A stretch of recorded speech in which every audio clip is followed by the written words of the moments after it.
name is Don. I see you. Welcome back to the channel, man. Welcome back to the channel. Welcome back to Donnyland. On today's episode of Donnyland, brought to you by OG Donny, we will be reacting to a great video from a great channel, Cultaholic Wrestling, a real OG in the game. Real OG. If you know, you know. If you don't know, get hip. Get hip right here. Watch along with me as we will be reacting to 10 WWE wrestlers who went from stars to jobbers. There's a lot to name. There is a lot to name. Let's see, top of the head, stars to jobbers. Do we consider Dolph Ziggler a star? I mean, he was the World Heavyweight Champion, and then he started losing. Actually, I don't... He's very underrated, and I don't want to rate his career like that. Let's just see what Cultaholic has to say. It does seem good, doesn't it? Unfortunately, nothing lasts forever.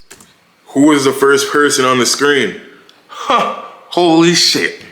And even those who are pushed to the moon and paid handsomely for it don't stay on top forever. Because at a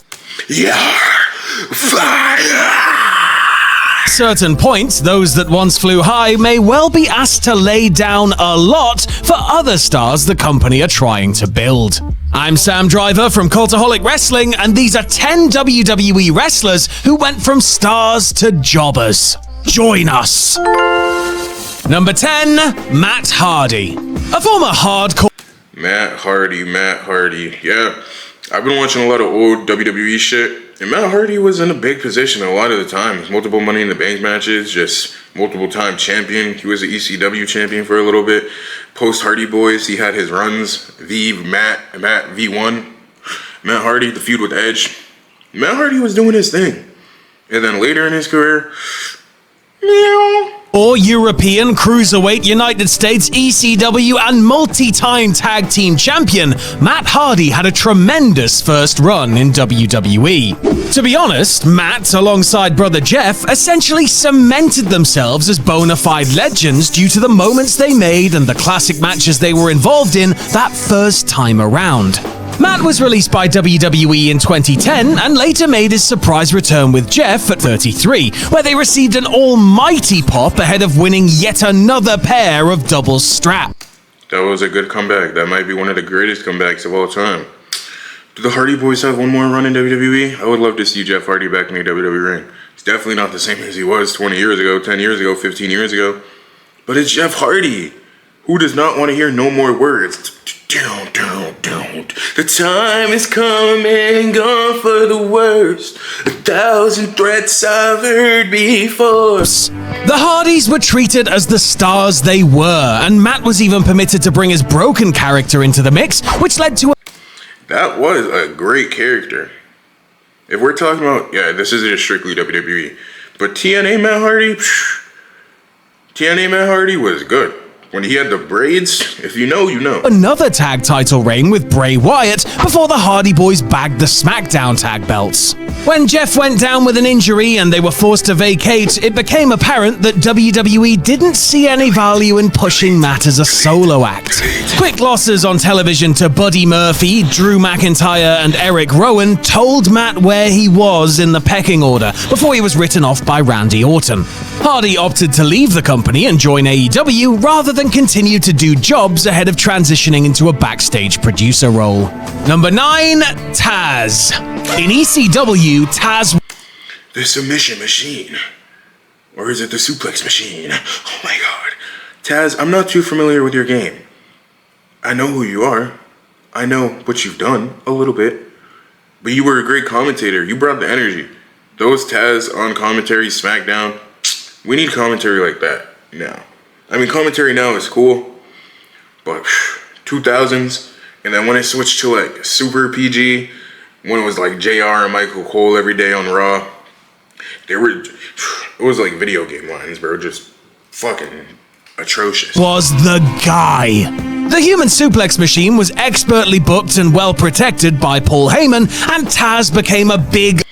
Did Taz just do like any kind of suplex or some shit? Maybe I need to run some Taz highlights. Orange and black fish in a small pond.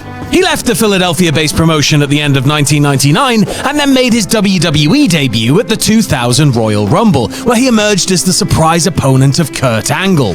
A monster pop and victory over the Olympic gold medalist suggested that Taz, now with 2 Z's, could be a star for WWE too, despite him being shorter than the company preferred and favoring a style that wasn't exactly conducive to the intense WWE schedule. Taz's first 18 months in WWE were, it's fair to say, a mixed bag, as he settled into a mid-card utility role. But as 2001 wore on, it was obvious that WWE had no intention of featuring the Tough Enough trainer as anything more than a guy who could be used to put other stars over, which Taz invariably did in matches that rarely exceeded a 2-minute duration. With his heart no longer... I do remember Taz in WWE as a wrestler now, to think of it. I mean, I know his ECW shit for sure, but his WWE run, it's a little faded, for sure. In it, and his body hurting from years of ring wars, the man from Red Hook, Brooklyn, quietly retired. Red Hook, shout out 7 p.m. in Brooklyn, shout out Carmelo Anthony, NBA Hall of Famer, bang, bang, bang. Am I switching subjects? And became a broadcaster. Number 8, the Great Khali. The Great Khali. I recently spoke about this in one of the last wrestling videos I've done. The Great Khali, when he first debuted, he was that guy. I just watched, what was it? WrestleMania 23, 21, some shit. Some old WrestleMania. And he fucking squashed Kane. Like, Big Red Machine Kane. Like, Scary Kane. Like, he put belt to ass. We all know the clip. Rey Mysterio fucking squeezing his brains out. Punjabi prison. Great Khali, he had potential. And I also did not know that Great Khali wrestled in like Japan for mad long. I've seen some old highlights and shit. He's been wrestling for a long time. So I think him going from star to jobber is probably because his body couldn't hold up. He's like 8 feet tall, 700 pounds. And you're taking bumps and shit. Your body's gonna break down eventually. You seen by the end of his career, he's bow-legged as fuck. Couldn't even walk. Same thing with the Big Show. Considering the walking, hobbling punchline he later became, it's sometimes difficult to remember just... Like, look at this. Bang. Bang. Bang. Bang. Do those even look like the same 2 people? Not at all. Not at all. Just how dominant the Great Khali was when he made his WWE debut in 2006. After all, this was the man who completely flattened The Undertaker, pinning the dead man with 1 foot on his chest during their Judgment Day encounter.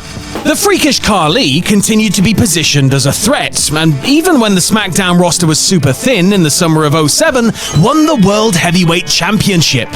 Dark times indeed, folks. Dark times indeed. Never a great or particular... He did have a banger theme song though. Honey, home, money, honey, home, money, honey, home, money, home, money, home, money. Am I gonna get canceled for that?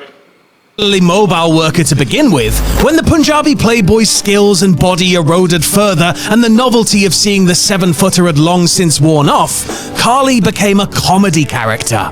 Whatever name value he had was used to give the rub to those on the up, such as Rusev, who crushed Khali in the Giant's last 2 televised appearances. Credit to Khali, who had a long Hall of Fame run despite his glaring limitations, but it was clear that the horse needed to be taken... Is the Great Khali in the Hall of Fame? Round the back of the barn toward the end. Metaphorically speaking, of course. I'm not saying they should have murdered the Great Khali. The lawyers have warned me about that. Number 7, Jinder Mahal. Unlike his one-time tag partner, Jinder Mahal didn't show up on WWE. Bro, Jinder Mahal, could we even call him a star? I mean, he was a WWE champion, so for sure. But we know it was just to get the India rub. We know. So was he really even a star, or was he just a pawn, a piece to use to play the game? Television as some dominant force. Jinder's booking was rather all over the place, truth be told. He got a half-hearted push out of the gate, but WWE got bored quickly, and he drifted before he found Heath Slater and Drew McIntyre, who formed 3MB. It's a 3-man band! The trio tried working with what... El Torito, wow. What a name, what a face, what a memory. WLC, shout out Hornswoggle. Whatever they were given, but were scarcely given much to work with, and McIntyre and Mahal were both released on the same day. Both men went away, reflected, and endeavored to improve, which eventually got them re-signed by the company. Jinder didn't do too much What did Jinder Mahal do when he left WWE? I don't even think I heard anything. initially, but after getting jacked beyond all belief, the modern-day Maharaja found himself the recipient of an unexpected push that led to an even more unexpected He beat Randy Orton. WWE title win. Mahal held the title for a while, but once he lost it, the only way was down. For the last few years of his WWE career, Jinder was more often... Bro, didn't he had a fucking promo with The Rock. Like, one of his last appearances before he got released. What was the reason? than not hindered, and if he appeared on television at all, he usually found himself staring at the ceiling. No, yeah, he did have an appearance with The Rock, where he was playing like this new character. But we did not get to see where that went. And from that promo with The Rock, the promo he cut before The Rock came out and interrupted him, stuck his boot right up his candy ass. It was good, and I kind of wanted to see where it was going to go. Too bad we didn't get to. Number 6, Carlito. Oh my gosh, Carlito is one of my all-time underrated favorites, bro. I spit in the face of people who don't want to be cool. Ding, ding, ding, ding, ding. Carlito was that guy. Remember when he stabbed John Cena? No, just me? Okay. Carlito was that guy, man. Carlito. After his impending arrival was hyped up via weeks of introductory vignettes, Carlito Caribbean Cool made a statement by beating John Cena to win the United States title in his televised debut match. An early injury halted his momentum, but WWE clearly saw big things in the second-generation star's future, as evidenced by having him get involved in Piper's Pit with Steve Austin at WrestleMania 21 before he was given his own Carlito's Cabana segment. He won the Intercontinental title in his Raw debut and would later hold the tag straps with Primo. But Carlito never truly threatened to break through the glass ceiling amid reports that management were unhappy with his motivation, attitude, and The fuck happened to my screen? effort. Carlito himself was consistently unhappy with his lot, including toward the end of his first WWE run, where he primarily wrestled on superstars, and if he did get booked for Raw, it was inevitably to do a favor for someone the company had plans for. When Carlito returned for another run in 2023, This run when he returned, bro, it could have been booked so much better. Instead, they stuck him with the Judgment Day. He did good in the Judgment Day, but he was just a comedy act, bro. He was literal comedy. Carlito, I'm sorry. I'm sorry, man. I saw the potential. I thought you were cool. Isn't that the whole point? his window to be a main player had long since shut, and he gladly took a spot as a member of the Judgment Day. Number 5, Val Venus. Yeah, I remember being a little kid, and it was like top 100 moments on Raw. And when those super ninjas took Val Venus and tried to cut his penis off, I thought that shit was real. Having completely undone any goodwill he might have had with fans after becoming one of those nutters that you read about, it's not like anyone's chomping at the bit to sing the praises of Val Venus. She looks like Triple H. Maybe he could have been world champion. These days. But sometimes you have to give credit where credit is due, and Val Venus, just hearing the name Val Venus, you know who he reminds me of? Snitsky. Remember Snitsky, bro? Yellow teeth, punting baby Snitsky? we have to admit that the Big Valboski was a big star during the Attitude Era. And really, it was only during the Attitude Era that the adult entertainer could have been a big star due to the controversial nature of his gimmick. Venus was consistently featured in storylines and had runs with the Intercontinental and European titles. Even when outside forces... Hey, he had his run though in the Attitude Era. I think that's a great era to have a run. You didn't get to make the big bucks in the future, but you had your shine. So are you happy, or are you disappointed? resulted in WWE toning down or otherwise canning the gimmick entirely, Val had a spot and was pushed as both a member of the Right to Censor and in a title-holding team with Lance Storm. But at some point, whether it was due to injuries or lack of interest from the creative team, Venus became a hell of a hand and eventually a veteran who had enough of a rep that it meant something when he was squashed. Couldn't happen to a nicer guy. Number 4, Scott Steiner. Much was made of WWE signing Scott Steiner in late 2002. Big Papa Pump had been one of the rare highlights during the dying days of WCW, his hair-trigger temper and penchant to go off script adding an air of genuine unpredictability to programming. Immediately thrown into the main event mix, Steiner was programmed with World Heavyweight Champion. I am not too familiar with Scott Steiner's game. I know who he is, of course. But like actually watching his matches, watching his promos, watching his segments. I'm sorry. I'm a Braun Breaker guy. Triple H and clashed with the game at back-to-back pay-per-views. Unfortunately, the genetic freak and cerebral assassin had two absolute stinkers, with the blame pinned squarely on Scott's massive shoulders. Because heaven forbid Helmsley be culpable for something that went tits up. If you're fucking the boss's daughter, best believe you ain't getting blamed for nothing. Daddy, I'm so sorry. Hunter, it's Hunter. Daddy, no. Pause.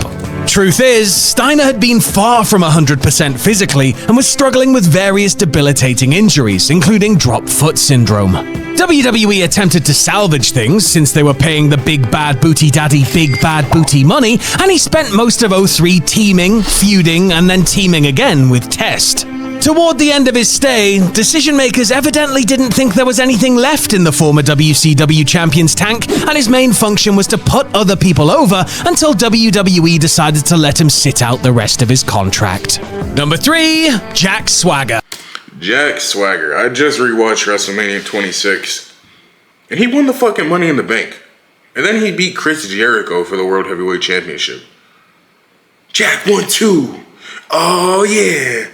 This might be very, very, very niche. What the fuck are you talking about? On my 3DS XL Blue, it might have been like a story mode type game. I don't know, maybe just one of the game modes inside of the actual game. But it was like Jack Swagger versus Rey Mysterio in like a backstage brawl. I remember it so specifically, I used to play it so much. Jack Swagger, he did have potential. He went from we the people. Hey, I don't know what happened. Amateur standout Jack Swagger's WWE career was one of steady progression, at least initially. Actually, I do know what happened, because when I want to know something, I Google it. So I Googled, why did Jack Swagger's WWE run end so abruptly? It's because he lacked character. He lacked enthusiasm. He lacked charisma. So, they kind of got tired of him.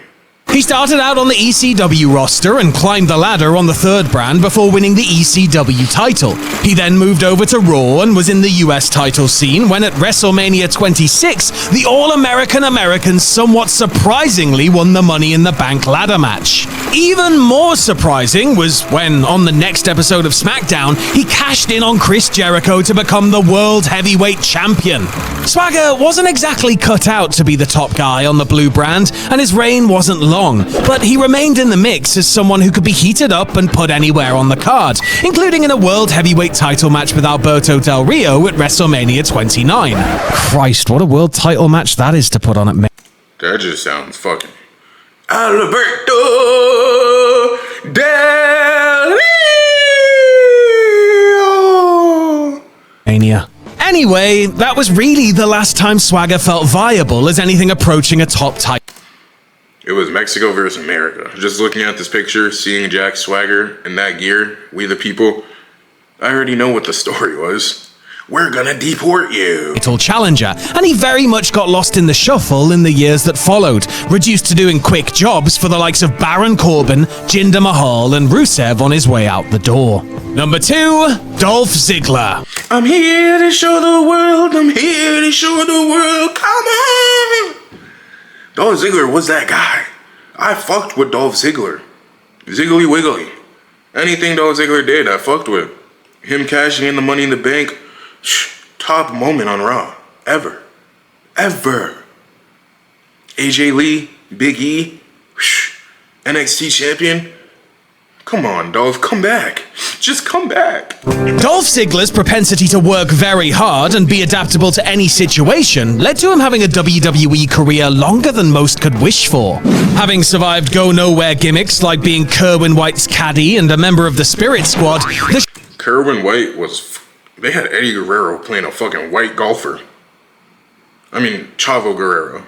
Show-Off grew in confidence over the years and established himself as one of the most dependable workers on the roster, capable of having a good match with just about anyone.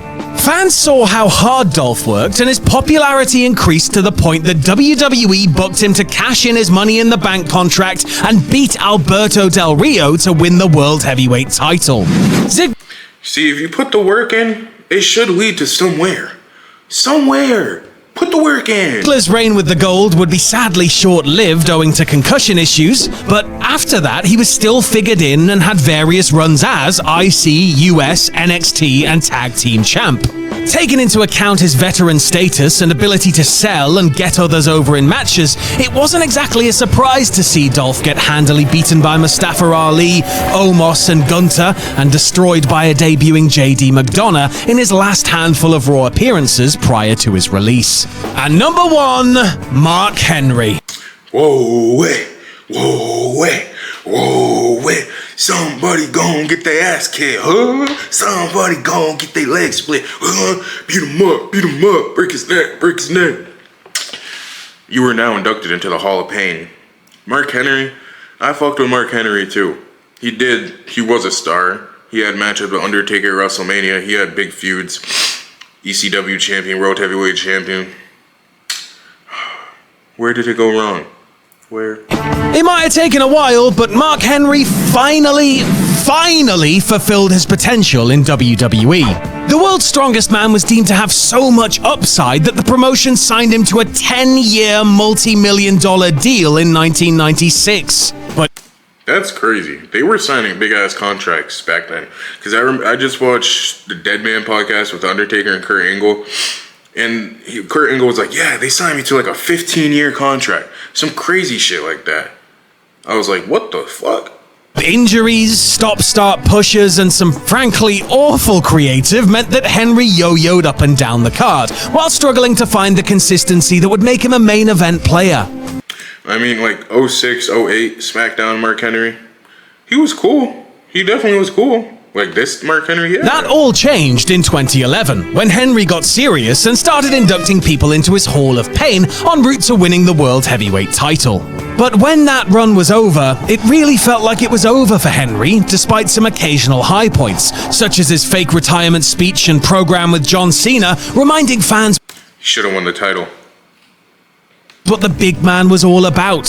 Having been on WWE television for around 20 years, Henry saw out his in-ring career helping to elevate the next generation, such as Neville, Kevin Owens, and Ryback. It's a credit to the WWE Hall of Famer that he was so willing to do the honors for so many others as his body was giving up on him. The salmon jacket stays on. Is there anybody that Cultaholic missed? Anybody that Sam Driver missed? I thought it was a good video. I thought 100% of them were right. I said Dolph Ziggler, and I did not want to, rate his career like that. But he didn't have a problem putting him at number 2. So, maybe Dolph Ziggler is a star to a jobber. It's quite unfortunate. Let me know what are some other names that you think.